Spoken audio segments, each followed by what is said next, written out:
Eu sou Andréa Repsos, presidente do LIDE Rio de Janeiro. Estamos aqui para mais um encontro virtual, né, que vamos realizar para a gente seguir muito conectado e sempre transmitindo cada vez mais informações relevantes, principalmente para a economia do nosso Estado. Né? O nosso talk de hoje faz parte da nossa agenda de energia. A gente vai debater o papel da transição energética na recuperação econômica pós-pandemia. Temos a honra de receber personalidades de destaque, formadores de opinião do setor elétrico, em especial nesse setor de planejamento energético e renováveis. A Elbia Guianon, que está aqui conosco, ela é presidente executiva da Beólica, Associação Brasileira de Energia Eólica. Ela é economista, doutora pela Universidade Federal de Santa Catarina. Na sua carreira, ela atuou como membro da diretoria do CCEE, que é a Câmara de Comercialização de Energia Elétrica. Ela é economista-chefe e assessora de assuntos econômicos do Ministério de Minas e Energia e também coordena a parte política institucional do Ministério da Fazenda. Ela é uma especialista em regulamentação, né, regulação dos mercados de energia elétrica e tendo atuado na área desde 1998. Obrigada, Elbia, pela sua presença, por ter aceito o nosso convite. E aqui, junto conosco também, nós estamos recebendo o Luiz Barroso, que é o presidente da PSR Consultoria. Ele foi presidente da EPE, ele foi visitante na Agência Internacional de Energia, tem mais de 20 anos de experiência acadêmica e industrial em planejamento, operação e regulação do setor energético. Ele atuou tanto no Brasil quanto no exterior. E, além disso, é o fundador e idealizador do Instituto né, que é um instituto voltado para a transição energética. Eu acho que a gente vai ter um debate muito relevante, muito bom e muito rico hoje. Né? E a gente vai poder, então, compartilhar esse assunto que é tão... acho que está tão em voga, né, que a gente está lendo milhões de artigos, está conseguindo falar muito sobre isso. Né? Eu acho que é uma preocupação não só social, mas ambiental, e eu acho que a transição energética é um dos temas que está mais importante nesse momento. Né? Eu estou recebendo aqui junto também Marise Grinstein, que é a nossa diretora e consultora da área de energia do LIDE Rio de Janeiro. Eu queria, então, agradecer primeiro aos nossos parceiros, principalmente a Naturgy, que é a nossa parceira, aos Media Partners, que é o Influent Business, e ao Grupo Impress, e a todo mundo que está nos acompanhando e nos assistindo aqui hoje. Né? Eu queria só falar um pouquinho como é que vai ser a dinâmica, as perguntas eu queria pedir que façam através do chat, indicando, por favor, sua empresa e o seu nome, que é para a gente poder, então, responder no final das apresentações corretamente. Tá? Esse encontro vai estar disponibilizado no nosso canal do YouTube para quem quiser rever. Okay? Então, Marisa, eu queria, por favor, que você desse as boas-vindas aos nossos convidados.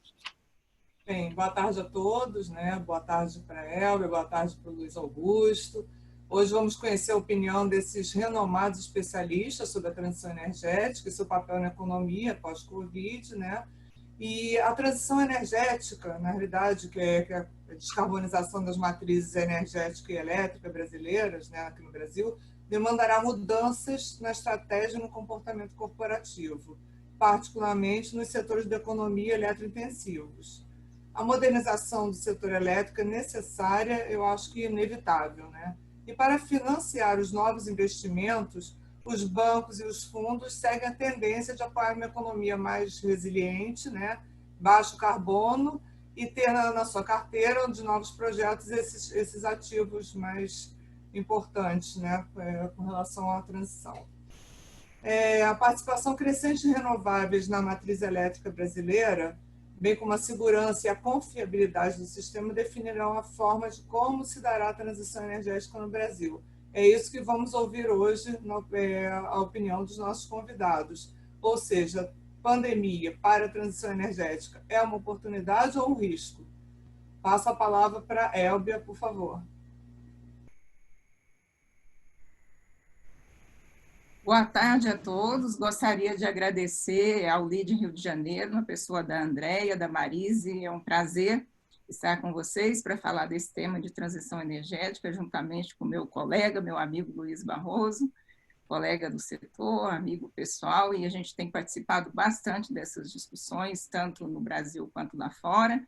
E, ultimamente, Luiz e eu, olha, vamos falar de futuro? Se for para falar de futuro, a gente está bem afim de falar, porque a gente está vivendo um momento de crise, uma crise pandêmica, né, uma crise sanitária e as consequências de crise econômica, financeira, e é uma crise global, e estamos fazendo a gestão disso, né, cada país seguindo a sua forma de fazer essa gestão da crise, e nós que atuamos em setores tão importantes como o setor de energia, e lidamos com temas tão relevantes como temas de mudança climática, nesse momento, né, se pergunta, e agora, né, o que fazer, onde estávamos, para onde vamos, como vamos ficar, porque no momento em que aparece uma situação de saúde, uma crise de saúde, todas as demais variáveis se tornam menos relevantes, né, menos preocupantes. E acho que foi isso que aconteceu conosco quando a gente se deparou com a crise.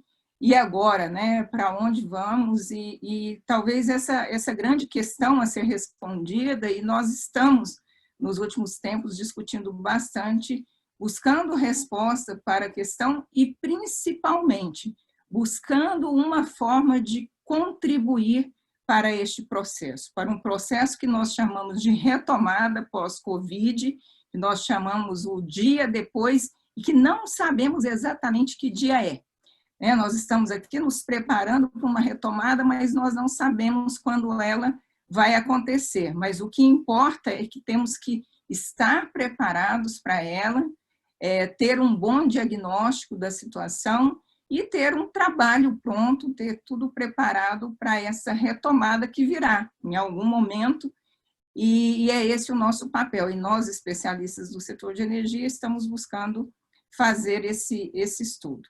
Bom, eu gostaria de pedir a Daniele, por favor, para colocar aí alguns slides que eu trouxe para ilustrar a nossa conversa, e nesses 10 primeiros minutos eu gostaria de fazer considerações a respeito de, realmente, né, olhando para o futuro, para onde nós vamos a partir de agora. Então, se pudéssemos olhar lá na frente e tentar entender para onde estamos caminhando nesta jornada de transição energética que o globo está vivendo, que estava vivendo antes do Covid e que vai continuar, a grande pergunta que se colocou no primeiro momento é: e agora?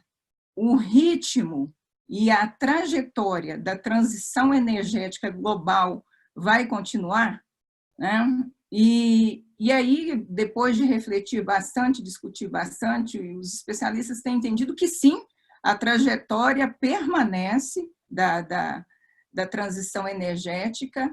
Agora, o que nós precisamos entender é qual vai ser esta velocidade.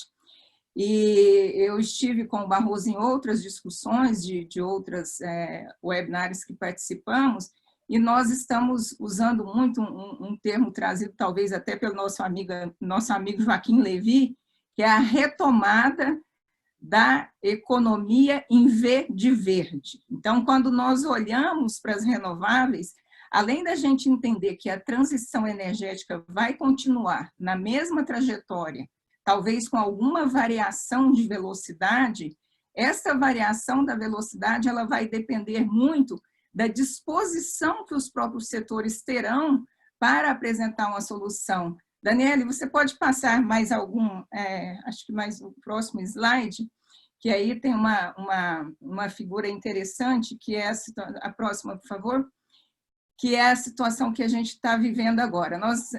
Esse slide, ele resume tudo, né? Nós estamos aqui olhando para o Covid, enfrentando uma situação que realmente nunca vivemos, que nós não nos preparamos para ela, e só que do outro lado a gente tem um problema muito maior, que a gente de certa forma já tem mais ou menos o conhecimento, já sabemos o que é e já sabemos como agir, e de certa forma o mundo está agindo, os acordos de clima, as COPs que realizamos, os compromissos que fizemos, eles vão no sentido de reduzir esses efeitos da mudança climática.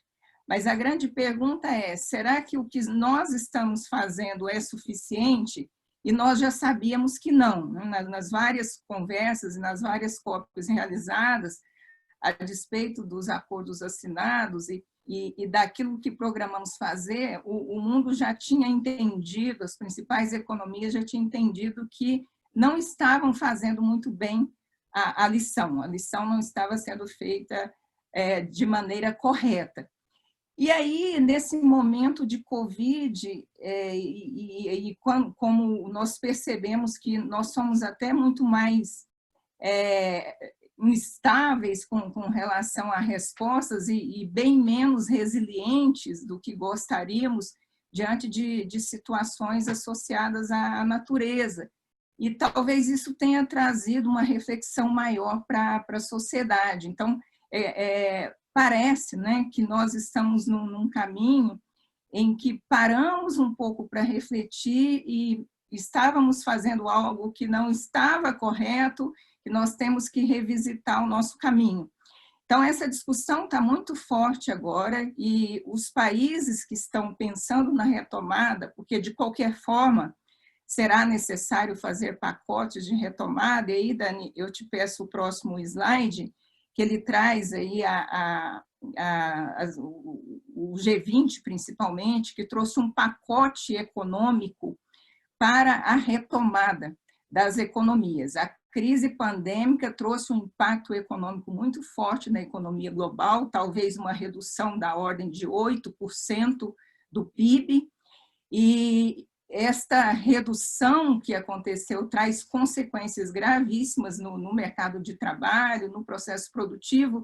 Em algum momento nós vamos precisar dessa retomada. E para isso os estados precisam entrar. Esse é o papel do Estado, dos governos, de trazerem pacote. Dani, você pode passar para o próximo, por favor? Trazer um pacote para a revitalização das economias, né? E eu costumo fazer uma analogia, é como se a gente estivesse se preparando para um terceiro pós-guerra. E nessa preparação, os países estão trazendo pacote de estímulos econômicos, que o número já tinha chegado em 8 trilhões, mas já está indo para 14 trilhões de dólares. Então, são pacotes econômicos envolvendo a economia como um todo.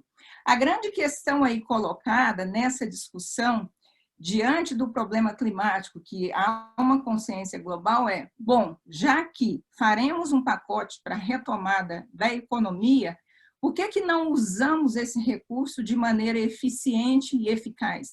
Por que não colocar esses recursos direcionados também para a redução do aquecimento global? Por que não fazemos pacotes que são pacotes que vão trazer a descarbonização da economia, que vai nos levar para o caminho mais rápido e mais acertado de uma economia de baixo carbono?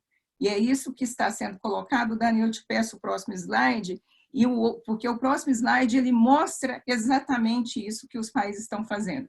A gente tem o pacote dos países europeus, que trouxeram o Green New Deal europeu, esse orçamento da ordem de 2,2 trilhões de dólares, e com o objetivo de reduzir as emissões de carbono.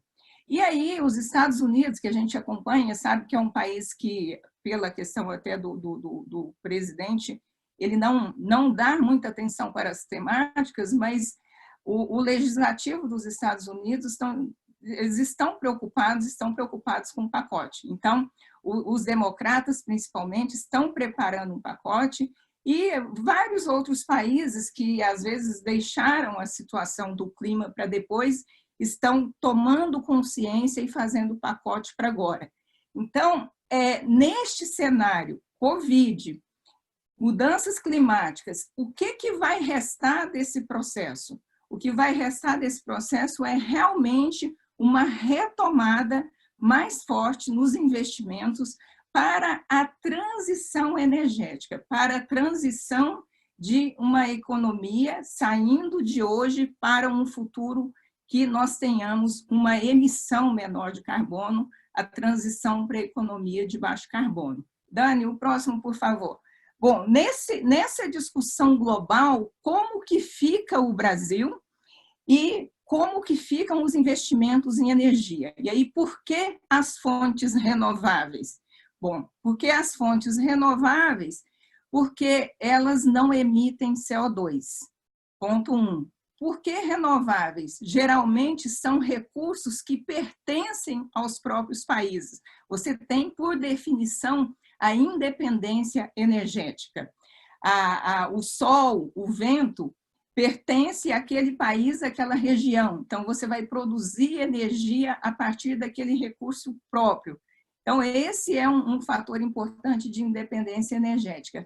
O terceiro fator, e talvez o mais relevante de todos eles, é que os preços das renováveis estão caindo drasticamente no mundo, principalmente a partir de 2019.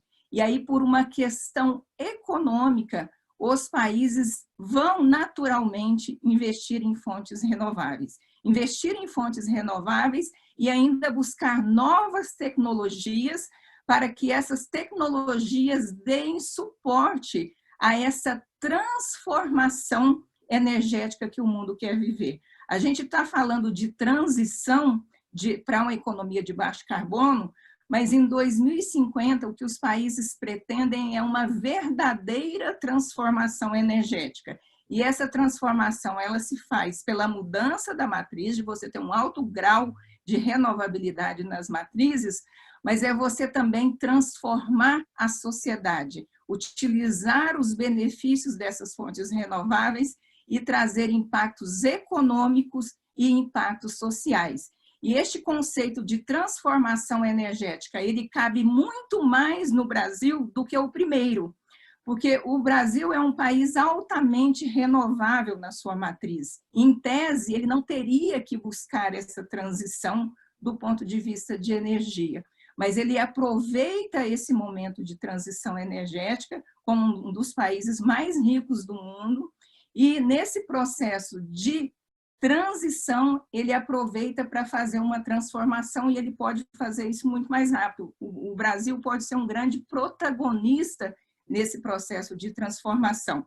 E aí você consegue encontrar nesta linha de transição energética, com Covid no meio e um pós-Covid, em que os países vão sim direcionar os investimentos para as fontes renováveis, os países vão buscar uma economia de baixo carbono, com transformação da matriz, e ainda aqueles países em desenvolvimento, como é o caso do Brasil, muito ricos em recursos naturais, pode fazer essa transformação energética com a mudança da sociedade. Então, você tem o meio ambiente, em primeiro lugar, você tem a sociedade, você tem a economia e tem a tecnologia. Você utilizando esses 4 fatores nesta ordem, meio ambiente agora em primeiro lugar, depois sociedade, depois economia, com o uso da tecnologia você consegue transformar a sociedade e trazer os benefícios de uma economia de baixo carbono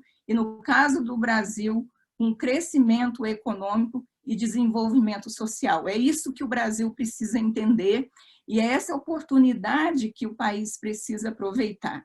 Investir em renováveis significa crescimento econômico, criação de emprego e investimento em tecnologia. É isso que a Agência Internacional de Energia está trazendo, a Agência Internacional de Energias Renováveis, com a redução muito forte de emissão de CO2.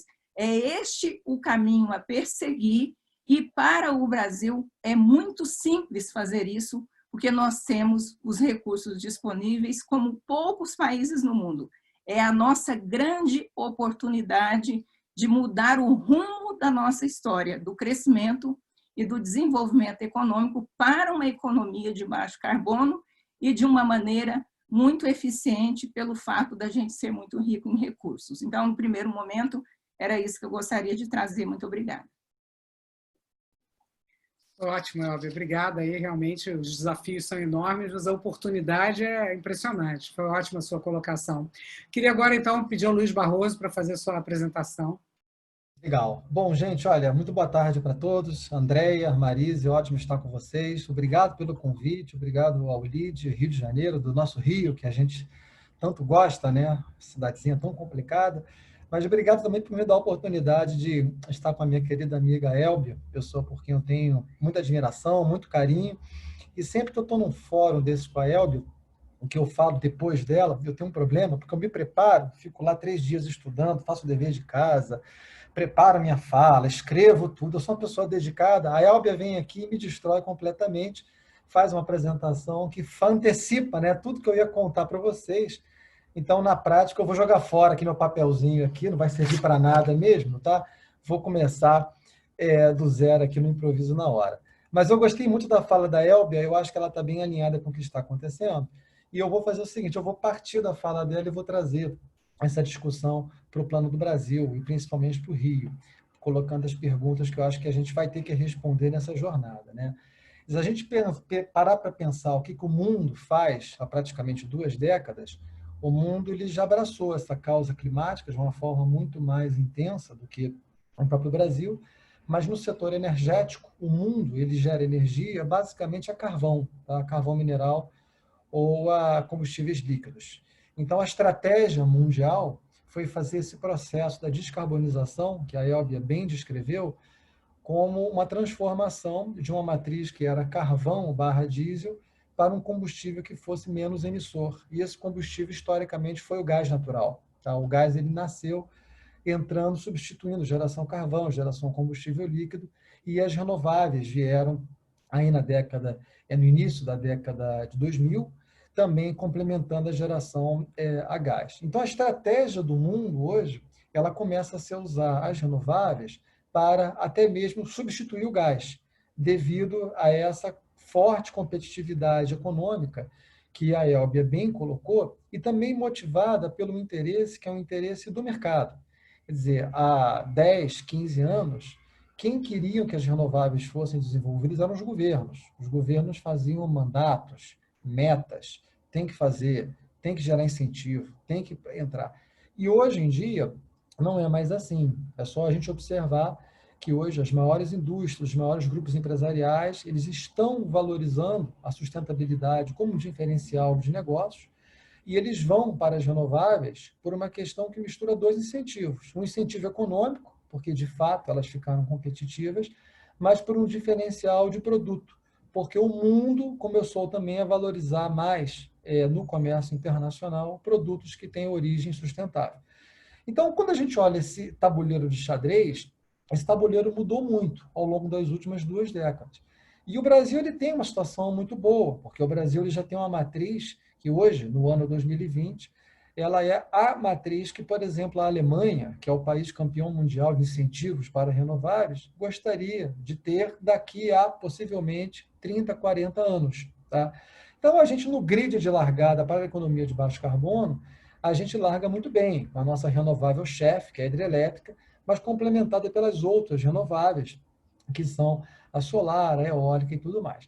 E esse processo que chegou no Brasil, ele chega também junto com um outro processo que a Elbia referiu muito bem, eu gosto muito dessa palavra que a Elbia usou, a transformação, né, ao invés da transição energética, que é a possibilidade do consumidor cada vez mais se independentizar da rede. Hoje, com o advento das baterias, não é todo mundo ainda, mas possivelmente isso chegará a muitos e muitos e muitos consumidores que poderão chegar e dizer, olha, se eu ficar de saco cheio e se eu tiver um dado poder aquisitivo, eu basicamente instalo meu painel solar, instalo minha bateria e pá, eu vou embora da minha distribuidora e o que vai ser da Light, o que vai ser da Copel, o que vai ser da Enel São Paulo, é uma pergunta que hoje o mundo inteiro discute. Então, para organizar um pouco até a nomenclatura, e voltando ao que a Elbia já falou, né, estou tentando não me repetir muito, mas é difícil, depois da ótima apresentação que ela fez, esse processo que o mundo sai de uma geração mais carbono intensivo e o mundo vai para uma geração mais, uma matriz energética, vamos chamar assim, mais limpa, ele é conhecido como transição energética. Você transiciona do ponto A para o ponto B. No Brasil, como a gente já nasceu no ponto B, a gente falar em transição, até a pergunta que você tem é: você vai sair de onde para onde? Né? Dado que você já está onde a turma quer chegar. Né? Aí, a gente no Brasil acabou pegando carona nessa transformação mundial que veio também junto com a tecnologia. Então, a tecnologia que traz a solar para perto do consumidor, a bateria, o algoritmo, a fintech, a energy tech, tal, tudo isso acabou chegando aqui e bagunçando o nosso tabuleiro. Mas, olhando para o Brasil, né, o Brasil ele tem questões muito próprias e muito interessantes. Então, por exemplo, a primeira questão que o Brasil tem é que o Brasil ele tem uma quantidade muito significativa de reserva de petróleo e gás, né? E esse gás natural, ele efetivamente, ele pode ser competitivo. Depende de por quanto o petróleo vai ser comercializado, mas ele pode ser competitivo. E ele pode efetivamente ser uma fonte de desenvolvimento, tá? É verdade. E num país que, até eu gostei, a Elbia citou mais uma vez a recuperação em V, né? O V de verde, mas eu achei, Elbia, um novo termo recente que eu adorei, é que o mundo depois da Covid, ele pode sair com um perfil de recuperação econômica, não é em U, não é em V, não é em W, não é em L, não é em Nike, é em K, tá? Basicamente, a definição do K é justamente porque o mundo vai sair com mais desigualdade entre pessoas que vão ter muito mais acesso a recursos e pessoas que vão ter muito menos acesso a recursos. Quer dizer, a taxa de juros barata global, ela chega, vamos falar em bom português, a empresa grande, a empresa que tem melhor crédito. E isso pode aumentar a desigualdade econômica e social. Então, a gente precisa efetivamente pensar naqueles insumos, naqueles gastos que trazem desenvolvimento. E o gás, efetivamente, ele está ali, ele está aqui na porta. Então, a gente já fica de olho, o que a gente faz com gás? O que fazer com gás, ele é uma decisão que eu queria deixar aqui uma discussão, não vou discutir agora, mas muito relevante para o Brasil. Porque o gás ele tem que ter uma inserção que seja eficiente economicamente falando. Não dá para a gente inserir o gás na matriz de qualquer forma para o Brasil não virar o país do gás barato, mas da conta de luz cara. Ou o país do gás barato, mas do insumo industrial. Cara, ele tem que ter uma racionalidade econômica.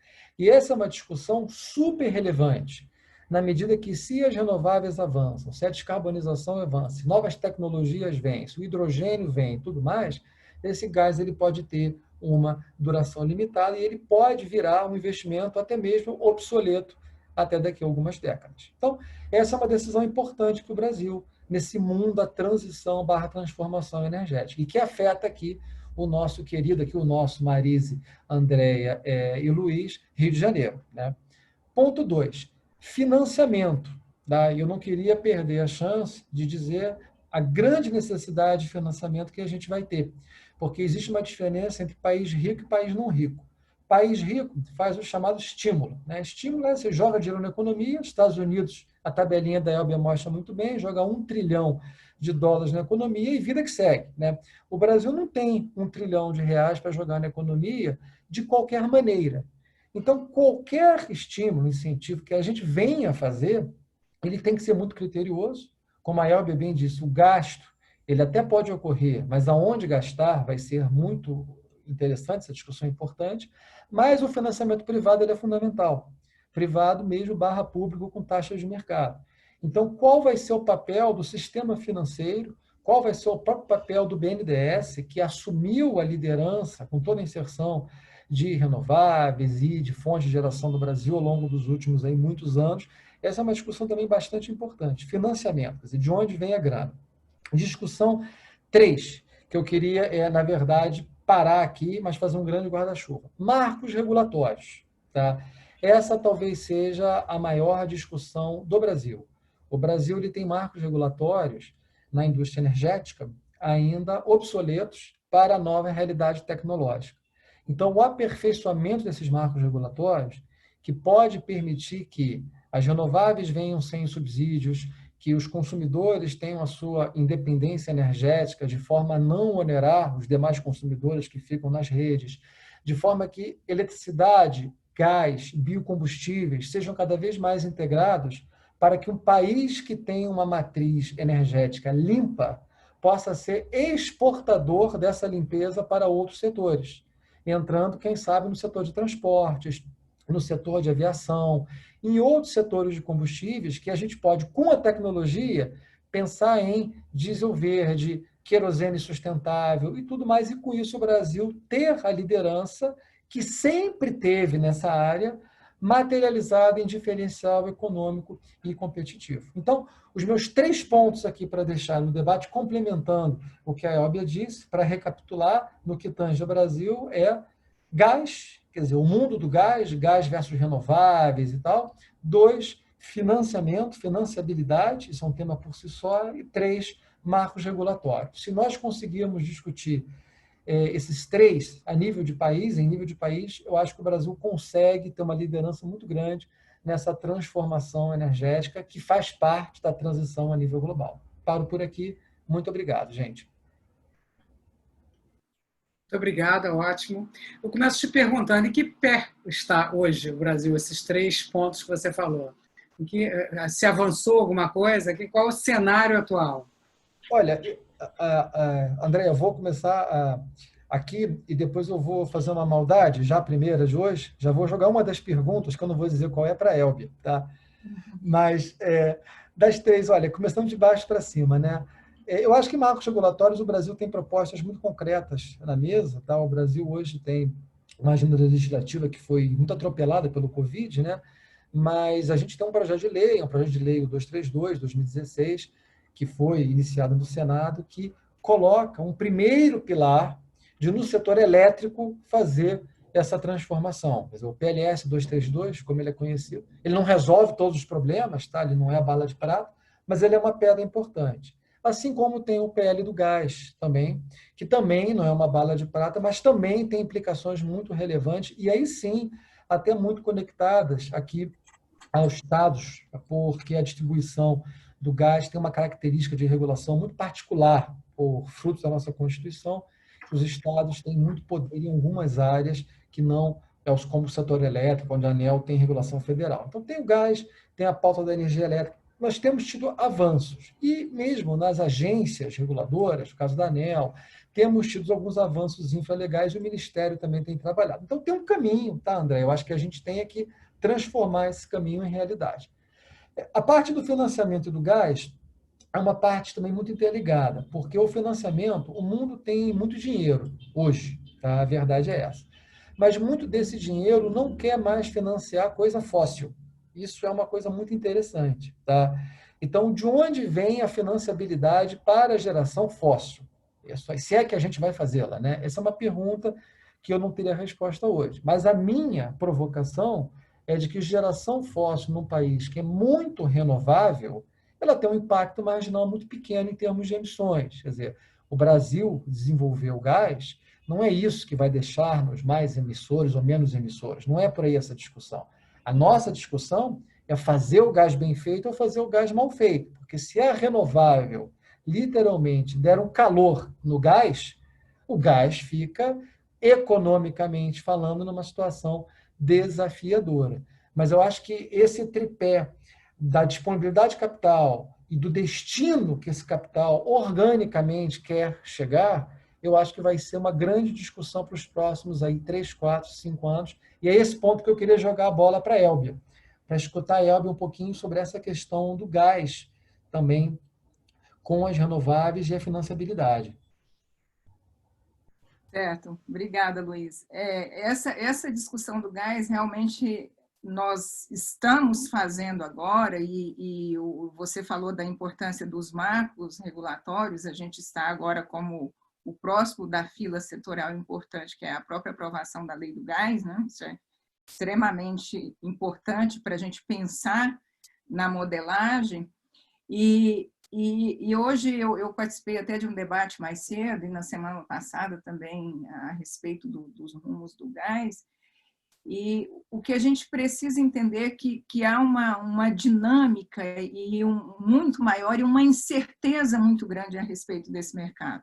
Quando você vai para o PDE, que agora está sendo revisitado, o PDE coloca uma condição muito importante, que é a condição da competitividade. O PDE, e você estava lá quando essa metodologia foi adotada, você que inseriu essa metodologia, ele tem uma característica de neutralidade tecnológica muito importante, e ele roda um modelo de decisão de investimento, e a competitividade é um fator-chave nessa discussão.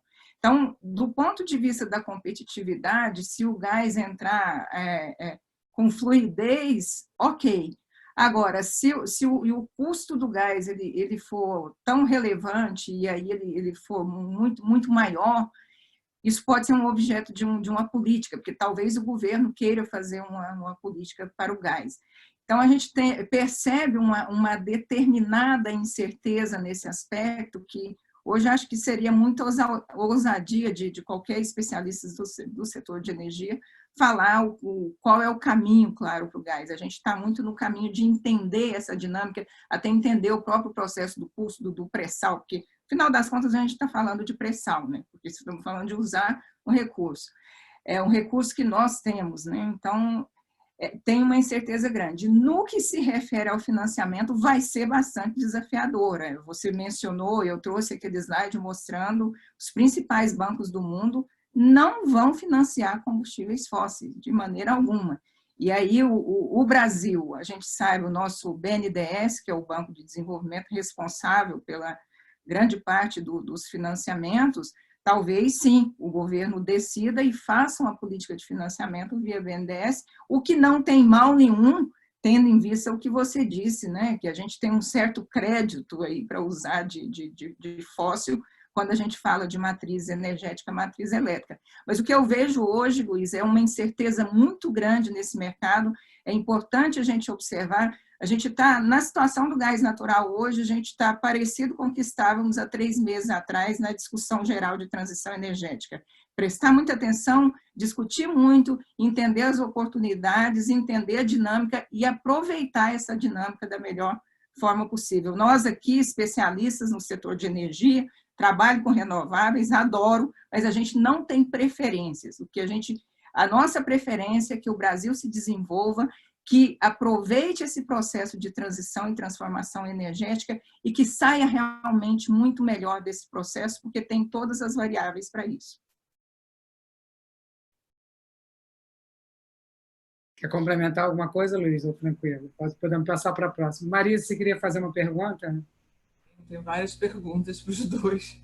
Bom, eu queria falar primeiro da vocação do Estado do Rio de Janeiro, né? Nós somos lei de Rio de Janeiro e eu quero saber se é verdade ou não, mas é conhecido que o Rio não teria vocação para renováveis, nem solar, nem eólica. Queria ver se os dois confirmam essa ideia ou não. E que a nossa vocação realmente seria que nós temos o gás ali chegando na costa, tá certo? Então, eu pergunto para vocês se a expansão, segundo, a expansão aqui do Rio de Janeiro para a implantação de indústrias e tudo, seria mais importante renováveis, já que a nossa matriz elétrica já é tão renovável, seria mais importante para o Estado do Rio renováveis ou estimular que o governo do Estado estimulasse, trouxesse benefícios do tipo, como Minas Gerais fez, né? Eles aumentaram para 5 megawatts para solar com benefício fiscal para a implantação de indústrias, né? De fornecedores no Estado. Isso seria válido também para o Rio? Eu queria que os dois respondessem, começando pelas mulheres, né? Pela Elba, claro. Bom, essa história da vocação, né, vocação energética dos estados, e a gente acaba falando muito sobre isso. Nós sabemos que os melhores ventos estão no Nordeste e no Sul do país, e que o sol tem no país inteiro, mas aí a gente tem que separar o sol se a gente está falando de grande porte ou se é de geração distribuída, e aí a gente vai identificar outros energéticos. Nós sabemos que o Rio originalmente é o estado do petróleo, né, do gás natural, e agora com essa transição, essa transformação, o Rio vai perder o seu papel. Bom, olhando para tudo isso, a primeira coisa que a gente precisa entender é que o Brasil é muito rico em recursos naturais para a produção de energia, seja fóssil, seja não fóssil. Quando estamos falando de fóssil, estamos falando do gás natural. A gente precisa olhar para o Brasil nessa perspectiva e identificar, sim, os melhores potenciais e aproveitá-los primeiro. Então, nessa lógica do aproveitamento do melhor, a eólica, Nordeste e Sul do país, sem dúvida. Geração distribuída, praticamente o país inteiro. Solar de grande porte, Minas Gerais, Nordeste e outras regiões, talvez Goiás e tal, mas aí tem o uso da terra para o gado, então a gente tem que observar isso. E tem outra questão que precisa ser colocada, que é a história das novas tecnologias. Além desses recursos que a gente tem que pensar em novas formas de produção e transformação de energia e solução para grandes cidades. Eu estou falando de uso de resíduos sólidos, estou falando de lixo para a produção de energia. Sempre que eu converso, principalmente lá no Legislativo, com deputados federais, mas no meu estado não tem nada de energia. Eu falei, tem sim, você tem muito lixo lá, muito lixo. Eu garanto que você tem lixo. Eu não fui lá, mas eu tenho certeza que esse recurso renovável você tem em abundância. Então, é identificar essas oportunidades, né? A eólica offshore, eu me lembro que, sempre que eu falo com o pessoal do Rio, né, mas a gente tem eólica, tem alguma coisa, e eólica offshore? Tem também, a costa brasileira toda é boa para offshore. Agora a gente precisa entender a oportunidade de se fazer. Os projetos offshore, os primeiros que estão sendo desenhados, estão ali na costa do Ceará. Mas não é porque lá é o melhor de todos, não, é muito bom ali, e a gente já tinha alguns aproveitamentos ali. Estão despontando alguns projetos ali.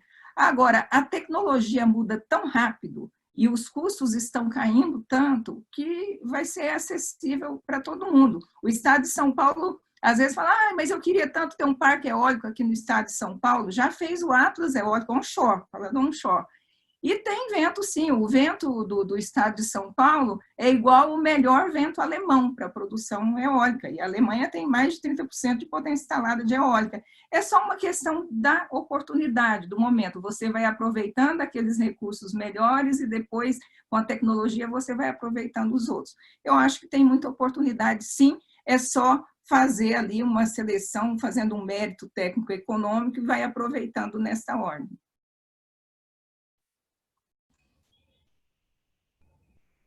Posso falar? Vamos lá. Elber, excelente resposta. Vou complementar, Elber, muito brevemente. Eu acho, Marise, que em relação até à alternativa de Minas e um pouco a questão dos incentivos estaduais, né, eu já vou por uma linha que eu acho que a gente precisa repensar o Brasil sem subsídios. Eu acho que a gente precisa repensar o Brasil com o preço correto das tecnologias para que o consumidor ele possa fazer as suas escolhas, né? Então, a Elbia falou em resíduos sólidos urbanos, a gente tem a geração distribuída também, a solar, mas quando a gente pensa em geração de energia elétrica de grande porte, a vocação do Rio é o gás natural, efetivamente. E o gás natural, o Rio ele tem oportunidades muito grandes, até porque em algumas áreas de desenvolvimento hoje, como na própria região do Açu, e outras também, né? A gente poderia, com a quantidade de gás que se prevê para chegar ali, mais gasodutos, o Rio até vir a ser um próprio hub de preços de gás, como a gente tem um Henry Hub nos Estados Unidos, por que não ter o Real Hub, né? É uma coisa mais futurista, mas que pode chegar. O desafio para isso é esse gás chegar a um preço competitivo, esse gás chegar de uma forma economicamente sustentável. Por quê? Porque isso não acontecer, eu acho que as indústrias elas perderão em competitividade global, porque na competitividade internacional o mundo está conseguindo produzir energia elétrica a preços muito baratos, tá?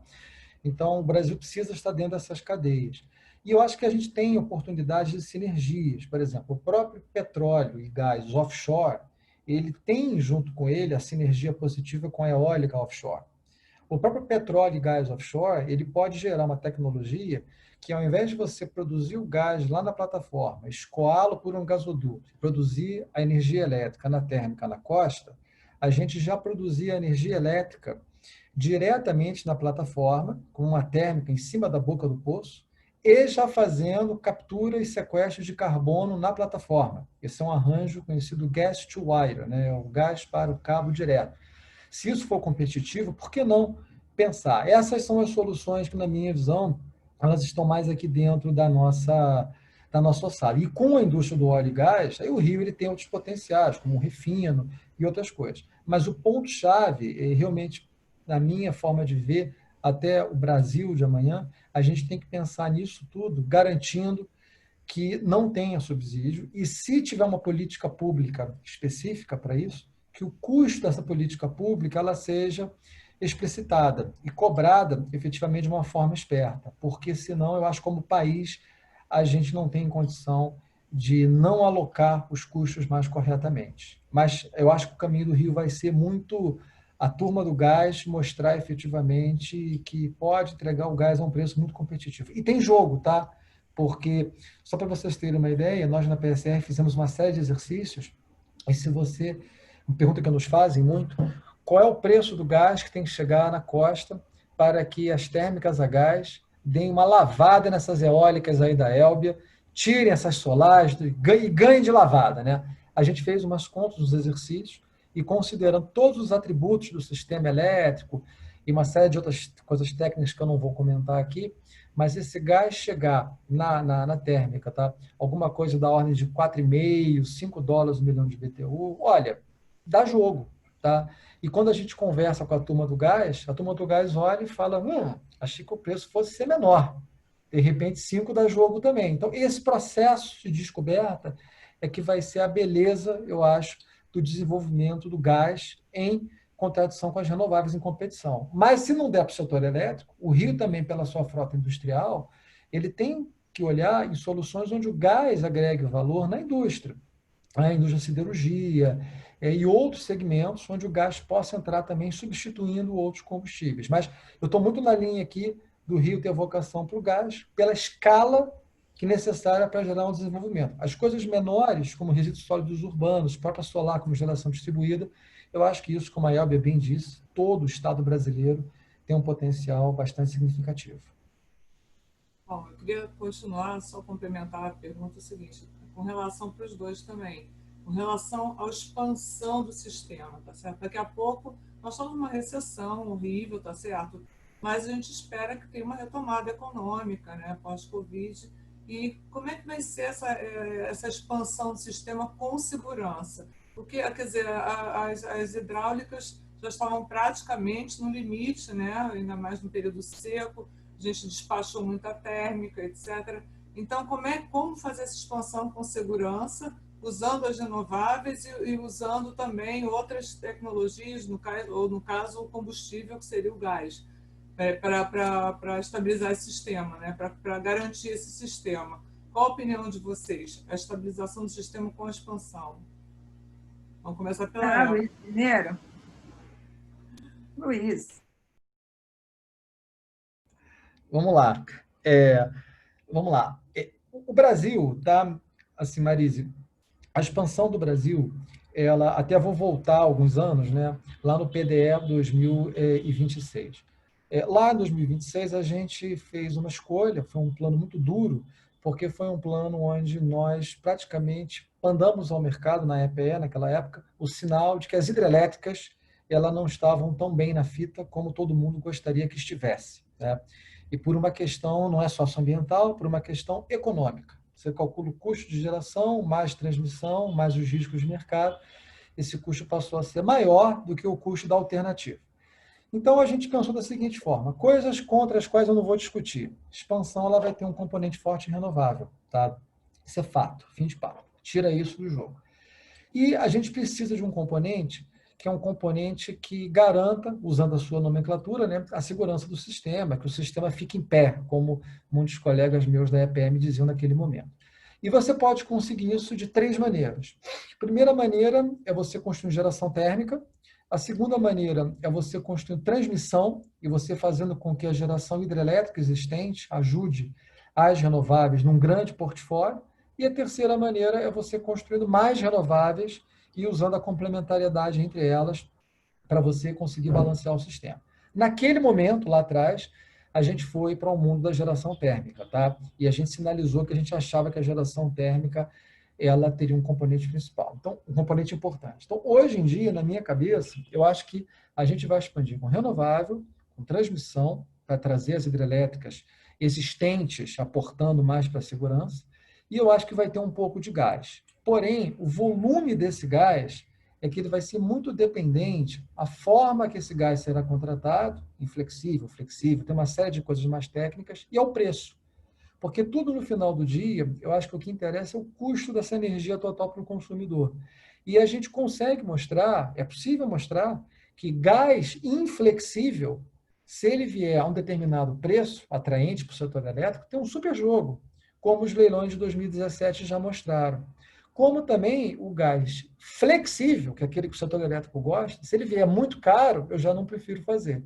E as renováveis, elas também vão entrar nessa competição para também, se a gente souber comparar megawatt de eólica com megawatt de gás, com megawatt de solar, numa mesma base, se a eólica ganhar, se a solar ganhar, para suprir o mesmo megawatt firme, se ela vir. Eu acho que a vida vai seguir um pouco por aí. Mas eu acho que os agentes estão mais do que nunca sendo desafiados agora a revelar seus verdadeiros custos. E aí essa briga é que eu acho que vai determinar quem vão ser os vencedores daqui para frente. Tem uma pergunta aqui da Carla Primavera, né, do BNDES. Uma pergunta para a Elbia e para o Barroso. Ela quer saber se a eletrificação deve ser uma escolha estratégica conforme a composição da matriz elétrica.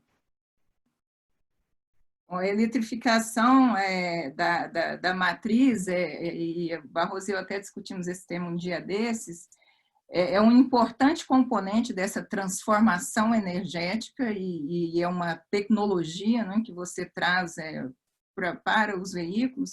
Agora, o Brasil tem um componente interessante que a gente ainda não tinha tocado aqui, que é o combustível verde, né, o etanol e o biodiesel. Então, quando nós olhamos para essa eletrificação, a gente sabe que, no caso do Brasil, a gente tem um componente do motor do carro que a gente pode utilizar um combustível verde. Então, na nossa percepção, ela vai acontecer, a gente vai ter veículos elétricos, mas vai dividir um certo mercado com também o nosso combustível verde, porque também é uma oportunidade no Brasil. É isso que é importante a gente olhar, né? O Barroso estava falando, porque vamos competir ali. No final das contas, quando nós olhamos do lado da oferta, os recursos que o Brasil tem do ponto de vista energético e a necessidade que o país tem, porque é um país que precisa crescer e se desenvolver, e energia é fundamental para isso, no final nós temos espaço para todas as fontes.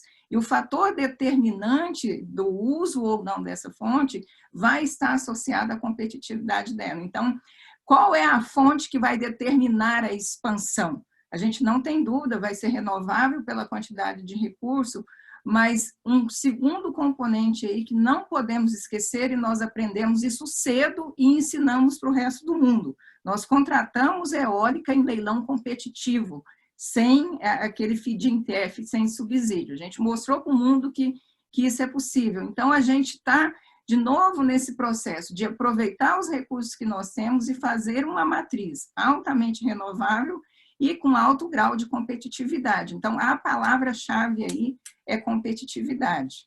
Barroso. Bom, pergunta da Carla, uma pergunta sempre boa. Carla, obrigado. Complementando a Elbia, eu acho que a eletrificação ela vai ser, se ocorrer, muito mais uma resposta também da indústria às oportunidades que a gente vai ter. Tá? Então, existem segmentos que são muito específicos quando você olha a cadeia produtiva como um todo, né? Como, por exemplo, calor industrial. Né? Calor industrial, hoje é muito barato você fazer com alguns tipos de combustíveis. A gente pensar em você fazer calor industrial de renováveis, por exemplo, vai dar jogo ou não vai? Eu acho que essa é uma resposta que a indústria vai ter que dar e não o governo de forma centralizada. E nos carros elétricos, como a Elbia bem falou, e que também hoje não são competitivos, mas que ao longo prazo, com o desenvolvimento em outros países, eles podem chegar. E eu acho que mesmo, Carla, nós vamos, nessa discussão da eletrificação, colocar novos elementos na mesa. Tá? Só para pensar um pouquinho fora da caixa, mesmo que a gente queira eletrificar tudo, existem alguns setores da indústria que eles são de muito difícil eletrificação. E é nesses setores que existe uma peça hoje que é vista como sendo o novo grande componente da transição energética, que é o hidrogênio, tá? Que ele pode atuar. E o hidrogênio ele tem uma característica interessantíssima, porque a eletrólise que produz hidrogênio ela é muito intensiva em energia. Então, se você faz produção de hidrogênio a partir de geração a carvão, você gerou o mesmo drama de você ter um carro elétrico, mas a sua eletricidade vir de combustível fóssil. E o Brasil, mais uma vez, Papai do Céu foi bem generoso com a gente, viu? Nos deu uma matriz renovável. Então, vai que lá na frente, isso não é para agora, tá? a gente consegue produzir o tal do hidrogênio verde de forma competitiva, porque as renováveis são competitivas, e isso é um componente importante com a redução do custo da eletrólise para um processo de descarbonização mais profunda. Essas são as perguntas que eu acho que o Brasil vai ter que responder ao longo da próxima década e se orientar. Mas eu, particularmente, não gosto muito da política pública top-down, de vamos eletrificar, porque a indústria está dentro de uma cadeia produtiva global e ela tem que buscar soluções que são mais eficientes e competitivas econômicas para elas. E aí as soluções, eu acho que elas vão naturalmente surgir, nem que seja mesmo a utilização do gás natural. Tá? O gás natural como energético na indústria, em substituição a outros combustíveis líquidos, a coque e tal, também pode ter bastante jogo. Marise, você quer fazer uma pergunta agora? Aqui, bom, minha pergunta é para o Barroso, entendeu? Eu queria saber o seguinte, na sua opinião, nós teremos leilões de energia ainda esse ano, né, novas, e tinha a questão do leilão para substituição das térmicas mais antigas também, e eu queria também saber qual seria o retorno das renováveis também para a Elbel complementar, né? Pô, essa pergunta é uma excelente pergunta para apertar o botão vermelho aqui e fingir que caiu a conexão. Vamos lá. Marise, ótima pergunta, tá? Eu vou até responder entre se deveria ou se teremos, tá? Se deveria, na minha opinião, não, tá? Eu acho que a gente não vai ter leilão esse ano, acho que a gente não vai ter, a demanda caiu bastante, embora ela esteja recuperando, mas tem uma sobreoferta grande no sistema para frente. Mas o governo ele não tem a faculdade de chegar e cancelar o leilão, né? Ele tem que, pelo menos, nos leilões do ACR, pedir às distribuidoras uma declaração de demanda. Então, se houver 1 megawatt, tá, solicitado para os leilões, tem que ter leilão para 1 megawatt. Ele não pode chegar e cancelar, porque essa é uma chance que a distribuidora tem de comprar. Então, eu acho que não vai ter leilão, porque eu acho que as distribuidoras vão declarar uma demanda zero. Tá? Espero eu que eu esteja bastante errado. Na questão da substituição das térmicas, tá? Esse é um leilão que, esse sim, o governo poderia fazer o tal do leilão de energia de reserva e tentar forçar a entrada de térmicas para substituir as que estão saindo ou para outros requisitos, como ponta e tal. Mas eu acho que esse leilão ele vai ser muito complicado para o governo justificar, porque como a demanda caiu muito e veio a nova capacidade já contratada, a gente tem um excesso hoje de oferta em praticamente todas as dimensões. Então, mesmo a necessidade de ponta, de potência, nas contas da PSR, elas reduziram muito, muito mesmo, o que poderia até postergar a realização de leilões de geração desse ano para o ano que vem. Tá? A transmissão é um pouquinho mais sutil. A transmissão, a gente constrói transmissão no Brasil para 3 coisas, basicamente. Uma para conectar as renováveis ao sistema, a outra é por confiabilidade e a terceira é por crescimento de mercado.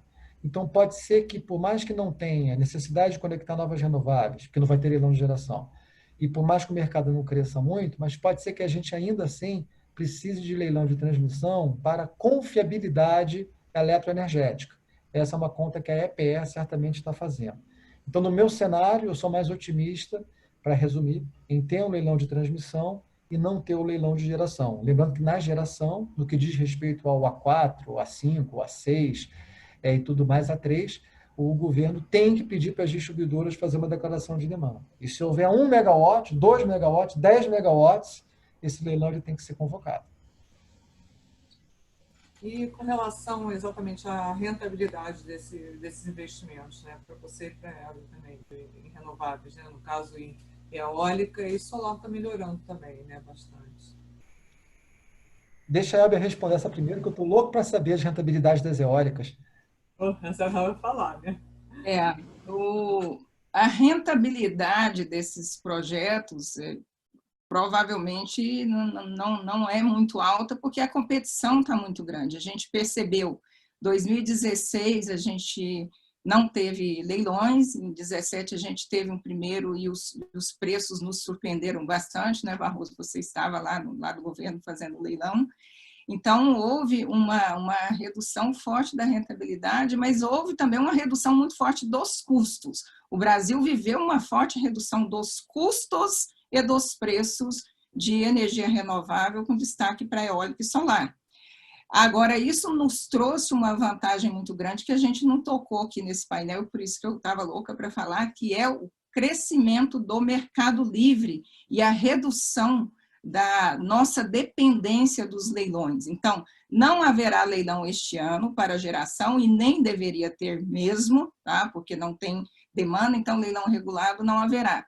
Só que o mercado livre está crescendo bastante, a Carla que aí fez uma pergunta, ela exerceu um papel importante do ponto de vista do financiamento, de criar modelagem financeira para o mercado livre, e o mercado livre eólico em 2018 e 2019 cresceu bastante, a gente contratou 70% do que vendemos em 18 e 19 foi vendido no mercado livre, e nós superamos aí a nossa média de contratação anual, geralmente era 2 gigas ano de contratação, e a gente ultrapassou os 4 gigas em 2018 e 2019, e antes do Covid a gente esperava um número parecido também para 2020.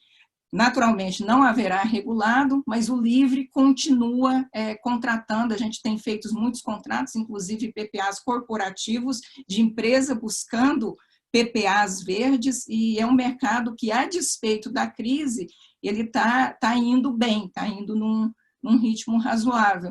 Então, eu acho que a gente vai seguir nessa trajetória. O Brasil precisa mudar, o Barroso falou da importância da modernização do setor. Nós vamos ter um futuro para a energia, para o mercado de energia para o Brasil, que é um futuro necessariamente sem subsídios. Um futuro que é livre, com muita liberdade de escolha pelas tecnologias, pelas mudanças, um futuro competitivo e altamente renovável. É isso que a gente está enxergando lá na frente para o Brasil. Então, se quisermos fazer parte dessa matriz, nós temos que buscar estes requisitos e entender este mercado. Não há espaço para subsídio, não há. Nós temos que ser competitivos, temos que ser eficientes e temos que responder à necessidade da sociedade. A sociedade quer reduzir a mudança climática, quer reduzir o aquecimento global, e a sociedade quer comprar energia que seja renovável, e é assim que nós temos que seguir.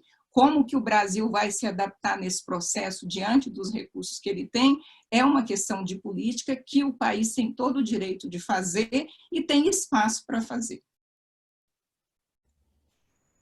Acho que podia complementar aqui com uma pergunta da Jerusa Magalhães. Ela pergunta se, na visão de vocês, quais são os principais obstáculos dessa regulação vigente e quais os aprimoramentos precisariam ser feitos para fomentar, então, essa mudança, né, e a expansão, né? Ela acha que existe um arcabouço legal vigente, se ele seria suficiente ou se precisaríamos de uma redefinição. Deixa eu pegar essa também. Até depois, se vocês quiserem, a gente volta na questão lá do retorno, que eu achei que a Elbia fosse me dar um número, mas ela não me deu um número, não. Fiquei aqui esperando, aqui com a caneta na mão para anotar. Vamos lá. Jerusa é uma querida amiga, é uma pessoa até bastante qualificada para responder a própria pergunta que ela fez, né? Ela trabalhou muito na modernização do setor também, e são muitos, Jerusa, acho que muitos mesmo. A gente tem um marco regulatório no setor elétrico, né? Vamos separar aqui porque a gente tem setor elétrico, tem gás natural, né? O novo mercado de gás, que veio lá do gás para crescer. A gente tem no biocombustíveis a revolução do Renova Bio também, que muitas vezes é esquecido, né? Mas como foi importante o Renova Bio, e mesmo outros programas, mas na indústria, por exemplo, do refino, né? Existem aí o Combustível Brasil, que foi um programa também que saiu lá no governo Temer e que hoje está sendo colocado no ar. Então, tem muita coisa. Mas no setor elétrico, eu acho que a gente tem um modelo regulatório, a explicação mais fácil, é que ele foi desenhado e pensado para um sistema que era predominantemente hidrelétrico. Tá? Ele tinha uma característica X.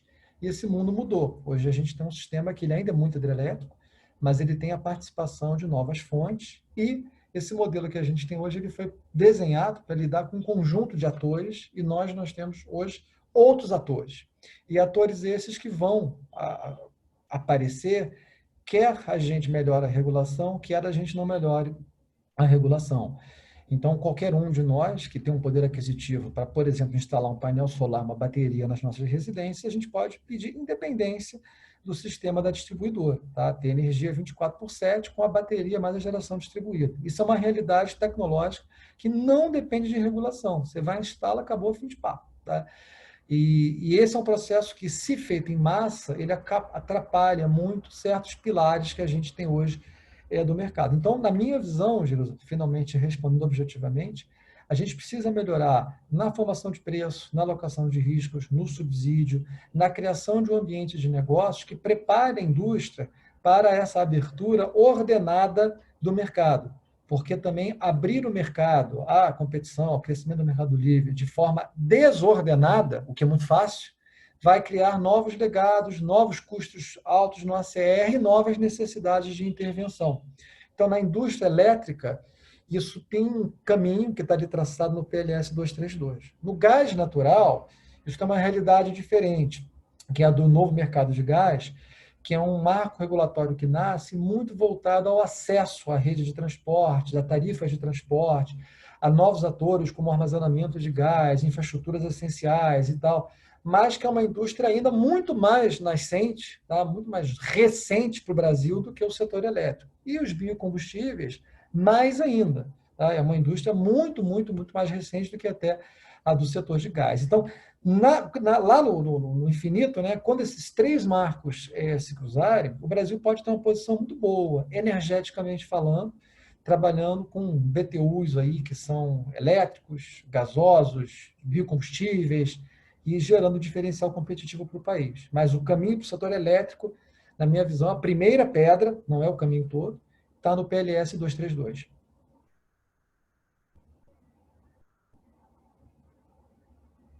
Elber, quer complementar alguma coisa?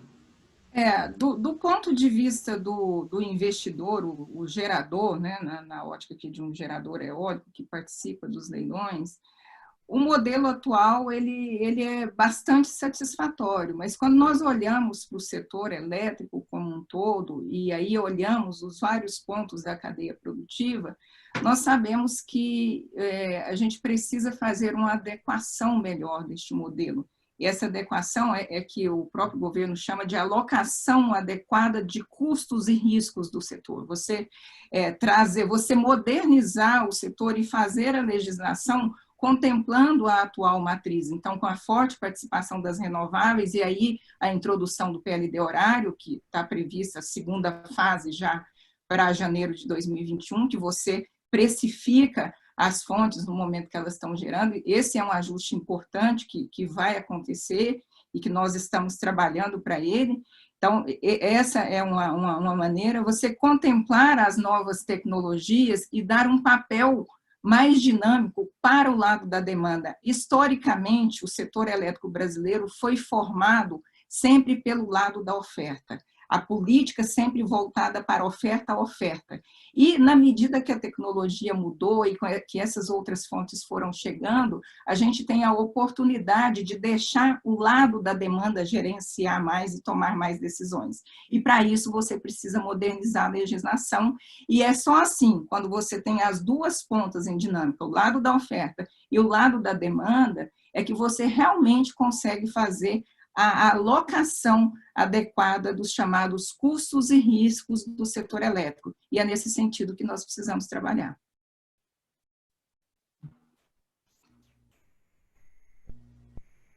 Marisa. A minha questão é a seguinte agora. A Elber falou na questão do Mercado Livre, né?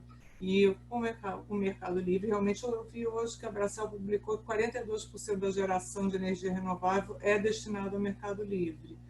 Agora a questão é como financiar esses novos investimentos, entendeu? Com o Mercado Livre. Entendeu? Para entrar, para a Carla Primavera estar aqui, você tem que ter uma garantia, tem que ter um PPA. Entendeu? Como fazer isso? Quer dizer, não dá para fazer capital próprio, né? Tem que ter um financiamento. Qual é a sua ideia? Então, não é uma ideia, é uma prática. Isso a Carla e a equipe do BNDES já resolveu para nós lá em 2018, E nós do setor de energia, desde a época que eu estava na CCE e até em conjunto com a própria Bracel, nós tivemos várias discussões com o BNDES lá no início dos tempos, 2002, 2004, e a gente estava sempre buscando uma solução para o financiamento do Mercado Livre justamente por isso, porque o contrato do Mercado Livre é de curto prazo, e o BNDES pega um contrato de longo prazo para fazer o Project Finance. E a gente ficava nessa inequação e não conseguia resolver. E mais recentemente, né, o banco desenvolveu um modelo de garantias rolantes. Então, você entrega o PPA em garantia, você faz um PPA corporativo, como fez recentemente a Casa dos Ventos, inclusive está financiando este projeto específico com o BNDES. Então, você faz um contrato de 5 ou de 10 anos e você entrega esse contrato de garantia, quando ele estiver próximo de vencer, você vai e troca por outro. Esse é o mecanismo da garantia. Agora, como é que você vai fazer isso no valuation do projeto? Porque tinha a história do PLD. Quando o banco rodava o modelo, ele conservadoramente usava o PLD de piso. E o PLD de piso realmente não permite a alavancagem dos projetos. Então, o BNDES desenvolveu lá em 2018 um PLD suporte. E aí ele colocou um PLD médio que partindo do princípio que o preço permearia em torno daquele valor, que na época era 90 e poucos, quase R$100, que foi exatamente o preço da eólica negociado no leilão. Hoje, esse PLD suporte, ele foi atualizado, tem até um outro nome, agora não consigo me lembrar, e o BNDES está utilizando, e ele tem 2 ou 3 patamares, um valor superior a R$100. Então, de um lado, você resolveu a questão do equilíbrio do EVTE ali, do valuation, e de outro lado, você resolveu a questão da garantia. E uma coisa que está nos surpreendendo bastante, né, Barroso, é que os próprios contratos do Mercado Livre, eles estão saindo até com períodos maiores, contratos de 10 anos. A gente está preparando um leilão que vai acontecer agora, e esse é um leilão privado, uma empresa geradora comprando de um outro, que compra de uma comercializadora, tudo no mercado, e contratos até de 15 anos. Porque nós já estamos conhecendo tão bem o nosso produto, esse produto já tem tanta credibilidade, que os próprios compradores estão querendo adquiri-lo por um prazo mais longo. Então, eu vejo que a questão da financiabilidade está começando a virar um problema do passado. A gente está virando, finalmente, essa página, e eu, 20 anos de carreira no setor, 20 anos estudando esse assunto, e agora que eu estou vendo a solução, nos últimos 2, 3 anos. Nós temos aqui várias perguntas, eu vou fazer uma aqui, de certa forma foi respondido, mas aí vocês aproveitam e complementam. Né? O Alexandre Lemos, né, Ferreira, que é da Naturgy, ele pergunta se, apesar do boom das renováveis, por certa tendência à diminuição do uso de fontes fósseis no Brasil, né, das fontes fósseis, o Brasil não teria uma grande quantidade de gás natural que seria despejado onshore. E aí, pensando no novo mercado de gás, que promete competitividade no choque de energia barata, pretendido pelo governo federal, e na entrada do PLD horário, a geração termoelétrica não seria uma opção viável para compor essa base de geração do SIM e promover a interiorização desse gás? Alexandre, sem dúvida, tá? Sem dúvida. Eu acho que até o próprio modelo que existe uma empresa chamada Celso, que está fazendo lá na região Nordeste, Sergipe, ele segue um pouco essa linha. O meu ponto, eu só acho que a térmica, ela precisa ganhar o leilão, né, dentro do preço, né, sendo econômica, e ela pode até colocar no modelo de negócio dela, como o pessoal lá da Celso colocou, em Sergipe, esses outros usos. Isso é tudo upside ou tudo estratégia do modelo de negócio. O que eu fico um pouquinho incomodado é o setor elétrico subsidiar o setor de gás em prol de um programa de desenvolvimento. Isso eu não gosto, porque a tarifa de energia elétrica ela já está num nível estratosférico que a gente não tem mais como justificar qualquer coisa não econômica. Então, para o Brasil não ser o país do gás barato e da energia elétrica cara, eu acho que a gente tem que introduzir as coisas dentro de uma lógica econômica. Mas, sem dúvida, que os portfólios mesmo, usando complexos industriais, interiorização do gás, gás para transporte, caminhão, tudo isso faz muito sentido no modelo de negócio integrado. Marisa, você queria complementar com uma pergunta também? queria fazer uma pergunta para o Luiz. A questão é a seguinte: o PL tem várias reformas, né, sendo encaminhadas no Legislativo, né? Então, eu queria ver principalmente o PL 232, 2016, que é a modernização. Eu queria saber a sua opinião sobre a aprovação desse PL ainda esse ano. Existe sua opinião pessoal sobre isso, né? Claro. Olha, Marise, partindo do princípio que eu sou uma pessoa que eu gosto de show de rock, então o que eu gosto de fazer é ficar esmagado do lado de 30 mil pessoas. E eu tenho fé aqui em Deus que eu vou conseguir ir para show de rock no início do ano que vem, tá? Eu acredito em tudo e eu acredito na aprovação do PL ainda esse ano, tá? E por quê? Porque eu acho que a gente tem uma casa, uma Câmara que tem um presidente que é muito reformista, que está no último ano de mandato, e eu acho que na esteira de aprovar projetos que vão ser importantes para essa pauta da recuperação econômica, como já veio do saneamento, vem agora o do gás e pode vir do setor elétrico, eu acho que essa é uma pauta muito positiva. O que joga uma baita água no meu chope, por outro lado, para fazer um contraponto também, né? É que, da mesma forma que o setor elétrico poderia ser um protagonista nesses projetos, o setor elétrico ele tem duas pautas muito momentâneas hoje no Congresso/Senado. Que primeiro é o projeto de lei 3975, que é o projeto de lei que destrava o mercado de curto prazo, o tal do projeto GSF, que basicamente é a consagração de um pacto que o governo já fez com os geradores, que precisa ser reconhecido legislativamente, mas que está demorando bastante. E nós temos uma MP 950, que foi a MP da Covid, que ela precisa ser resolvida até o dia 5 de agosto, quando ela expira. Eu não sei dizer, não sei mesmo se o setor elétrico ele teria um capital político, tá, para bancar um terceiro projeto este ano ainda, sendo que ainda tem o gás para resolver e tudo mais. Então, uma visão menos romântica, tá, mais assim, é que a minha mãe me diria, não vai ter show ano que vem, nem nada, mas mais pragmática, né? É uma visão que seria, olha, talvez esse ano o setor elétrico leve o 3975, tem a MP 950 que vai ser fonte de muita discussão, e o gás natural ande na frente. E essa pauta, junto com a pauta de saneamento, ela seja a pauta de infraestrutura para esse ano. Essa é uma visão mais down, tá? Talvez um pouco mais pragmática. Mas eu sou brasileiro, não desisto nunca, seguirei acreditando e torcendo aqui para que a gente tenha o PLS 232 aprovado esse ano. Tem uma pergunta aqui do Jairon Leal, que é um engenheiro de energia. Ele pergunta se as plantas híbridas, como portfólio comercial, como híbridas no sentido estrito, especialmente a eólica junto com o solar, poderão ser tratadas como estratégias para uma expansão segura das renováveis no sistema.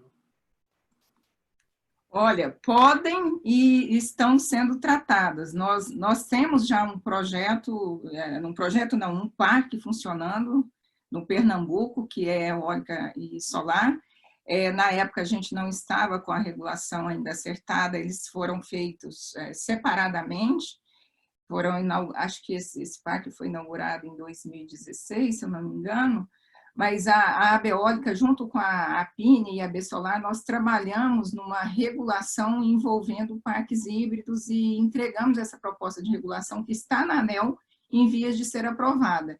E mesmo assim, a questão regulatória hoje não é impeditiva, porque a ANEEL está em processo de aprovação, mas nos avisou o seguinte, olha, se você tiver um projeto híbrido e quiser trazer aqui, a gente já vai fazer uma autorização para você fazer o híbrido. Então, nós estamos, sim, investindo nesse tipo de projeto. É muito importante a gente aproveitar essas complementaridades que a gente tem entre as fontes da solar com a eólica. A gente sabe que, do ponto de vista de sistema, o Brasil aproveita bastante essa complementaridade de hidrelétrica com eólica, por exemplo. Agora a gente está na safra dos ventos, já começamos a bater recorde de geração e já estamos no período seco, e a gente percebe que o próprio preço ele já está tendo um patamar assim, um pouco mais controlável pelo fato da gente poder fazer essas combinações. São efeitos portfólios de toda a natureza, do ponto de vista da operação, do ponto de vista comercial, e nós estamos partindo para todos eles, e a nossa próxima aposta vem com as baterias, né, com baterias não, storage de forma geral, armazenamento, e também parques eólicos offshore.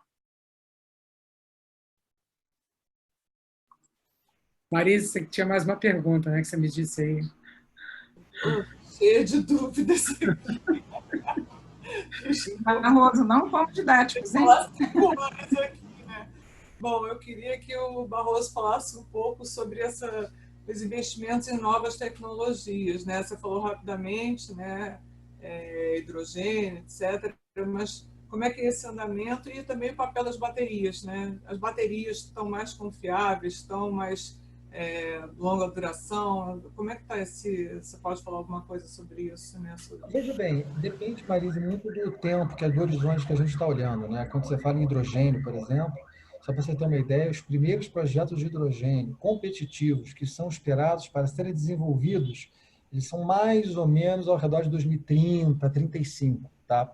Então, quando você pensa em hidrogênio, é mais à frente. Agora, não é o caso das baterias. As baterias, elas hoje têm tido um avanço de custos muito forte. Eu realmente acredito na bateria, tá? Eu acho que as baterias elas têm até outras implicações mais geopolíticas, de onde vem a matéria-prima, de onde vem o lítio e tudo mais, que pode mudar a geopolítica da energia e até dar algum papel diferenciado para determinados países que são donos dos minerais, né? Mas eu acredito mais na bateria. As baterias hoje, dependendo do uso que você quer fazer, elas já são competitivas, tá? Elas já têm jogo, dependendo de outros usos ainda não. Mas eu acho que no horizonte, assim, aí uns 5 anos, a gente consegue ter uma penetração muito mais forte das baterias. E lembrando que as baterias, elas são praticamente uma batalha que não é uma batalha do setor elétrico, tá? Hoje a gente precisa de bateria para o telefone celular, para o tablet, para o notebook, do setor automotivo no carro elétrico e tudo mais. Então, está todo mundo inovando e pesquisando nesse sentido. Mas na linha da inovação, eu acho que o segmento mais rápido vai ser a bateria como geração distribuída. Depois a gente tem aperfeiçoamentos na geração centralizada, coisas ligadas à captura e sequestro de carbono, até chegar em coisas mais futuristas como mesmo o hidrogênio, tá? E tecnologias que vão ter uma mudança, nuclear. Nuclear, hoje tem uma mudança de paradigma muito grande, de não se trabalhar mais com reatores muito grandes, mas sim com reatores menores, mais modulares. E esses reatores menores, eles têm custos que são bastante surpreendentes também. Tudo isso, eu acho que é uma esteira que o Brasil tem que começar a ficar bastante antenado. Como já está, eu acho, na EPE, ali no Ministério também. Você falou de nuclear aqui hoje também, né? Meu Deus, é muita coisa, né? De fato, a gente está chegando aí no final do nosso tempo, né? Os desafios são enormes. Eu acho que foi riquíssimo esse debate, foi super interessante. Eu queria agradecer a nossa audiência, antes de vocês fazerem as considerações finais, e citar e agradecer o Wilson Ferreira, presidente da Eletrobras, que está nos prestigiando, também como o Luiz Carlos Sioc, que é o diretor-geral da OMS, que estão nos assistindo e nos acompanhando. Então, muito obrigada aí pela presença de todos. E eu queria, então, que começasse pela Elbia, fazendo suas considerações finais, seguidas pelo Luiz Barroso, por favor. Bom, o Brasil tem um bom problema. O Brasil tem muitos recursos para a produção de energia. Então, é um ótimo problema, só que temos que ter cuidado. Eu digo isso, né? A Europa os outros países do mundo estão lutando para fazer essa transição energética, porque, de certa forma, eles possuem escassez de recursos.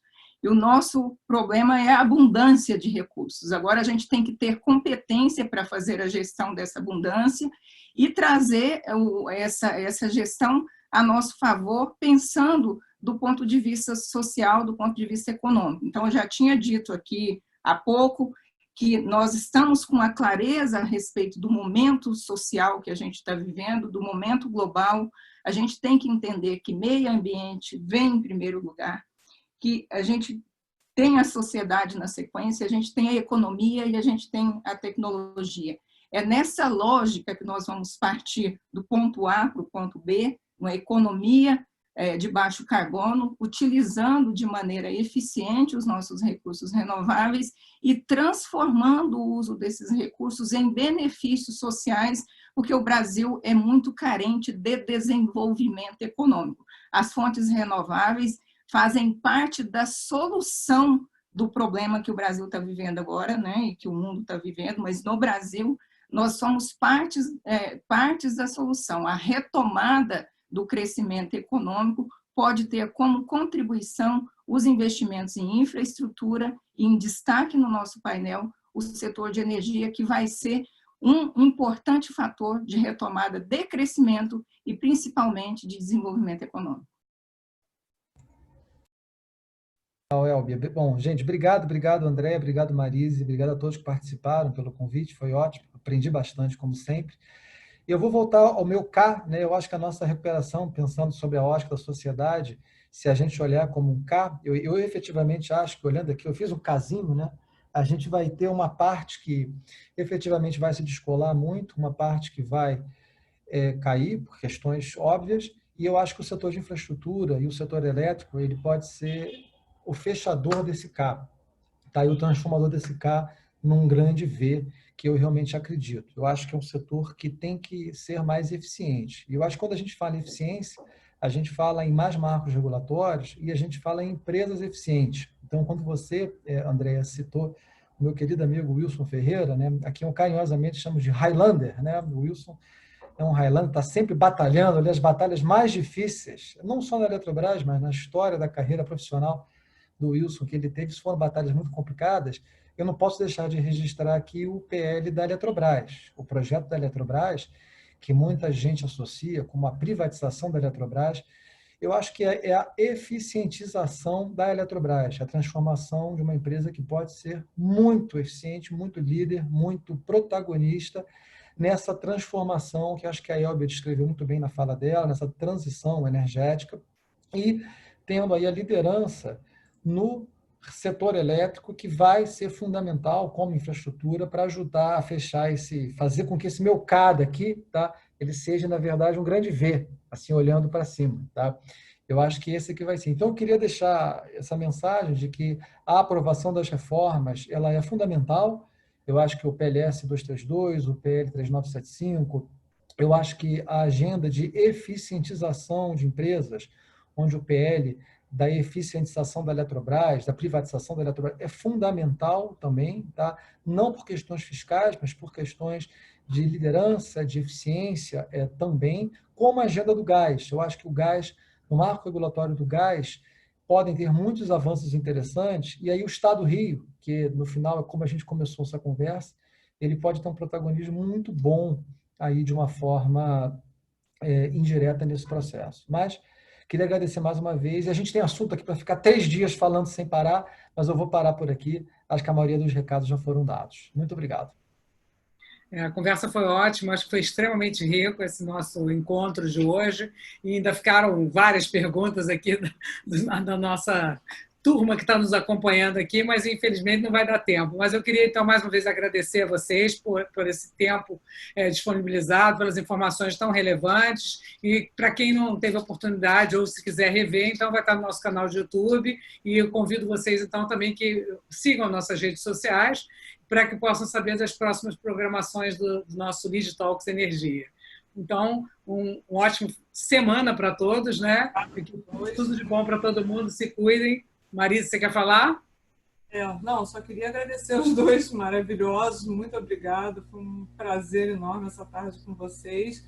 Eu só queria comentar uma coisinha que a Elbia comentou antes da gente começar, que é a convergência do lado social para o lado econômico para a energia, e para trazer um mundo melhor. A energia faz um mundo melhor, né? E agradecer a vocês todos, foram maravilhosos, tá? Boa tarde. Espero tê-la convencido, Marise, de que agora a gente vai. Com certeza, né?